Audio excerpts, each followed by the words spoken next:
Greetings everyone, welcome to Nick's Mods. I wasn't going to cover another Bionicle character so soon, but a funny thing happened as I was editing Malum's episode. LEGO released this, a mold I wish we had back when I modded these characters ages ago, but thought we never would. Those T-shaped bars I've been using for years aren't horrible, they get the job done, but the light gray sticks out, especially when you wind up with these tails all over that betray the organic feel I was going for. Just like that, over a dozen of my mods were suddenly out of date, with many T's to replace. This show's barely off the ground and I'm already having to remod mods after their debut. So yeah, here's Malum. Again.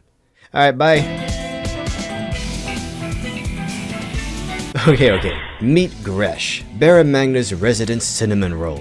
We'd seen plenty of green characters over the years, but never plant-themed ones. It was always air or nanomachines. The rarely used combination of dark and lime green, the thorns, helmet, blades, and prickly feet, it all made a refreshing character design in a year of many. But like Malum, his build kinda sucked. Stickly legs, exposed arms, and a hollowed-out gut failed to communicate the squishy nature of this new species. First thing I did was turn the thigh armor into hip-mounted skirts, adding some muscle in their place. CCBS pieces were a must, but I may have gone overboard smoothing them out with those clown shoes, and the lime green plates were too small and too big. LEGO did release medium-sized dark green shells, but those were harder to find a few years ago than they are now if you can believe it. But I was lucky enough to find a Bricklink store selling dozens at the time. I grabbed half of them, and these make Gresh feel very balanced. While my Glatorian are all taller and bulkier than they once were, Gresh remains the most streamlined. He's lighter than others around his height, Kina and Gelu being the only exceptions. He even kinda has this swashbuckly pirate vibe with those big poofy sleeves. I did want a little more lime green, so I littered his body with even more barbs than usual to disperse it subtly and make him thornier, more plant-like.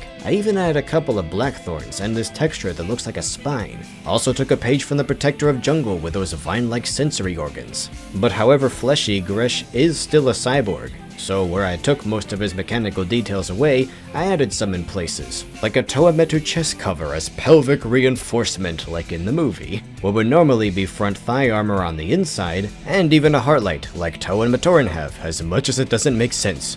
These traits are actually really common in my 2009 mods, even Malum has a chest bulb I forgot to mention. It's gonna be hard not repeating myself in these Glatorian focused episodes. I lowered Gresh's neck and squeezed the smallest CCBS bone in there, so it's not much longer than it was, but it moves more like a real neck now. Adding the feelers, 2 connections on each shoulder flange, and 3 on each skirt, Gresh is boasting 26 articulation points. He's crazy fun to work with, the absolute lad. What else is there to say about the guy? He's right up there with Malum as a poster child of 2009. Like, those are the 2 characters I think almost everyone remembers first from that era. Even with the original toy's limitations, Gresh was always a stunner, and now hopefully he looks just as fun as he always did, not just in mine, but in other people's memories. Now I'm just waiting for some white bars to come in the mail so I can finish Strack. That's enough for today. If you want to support this project, don't forget to check out my books on Amazon and itch.io, and my Patreon page where works like this go up a week early. See you next mod. Toodles!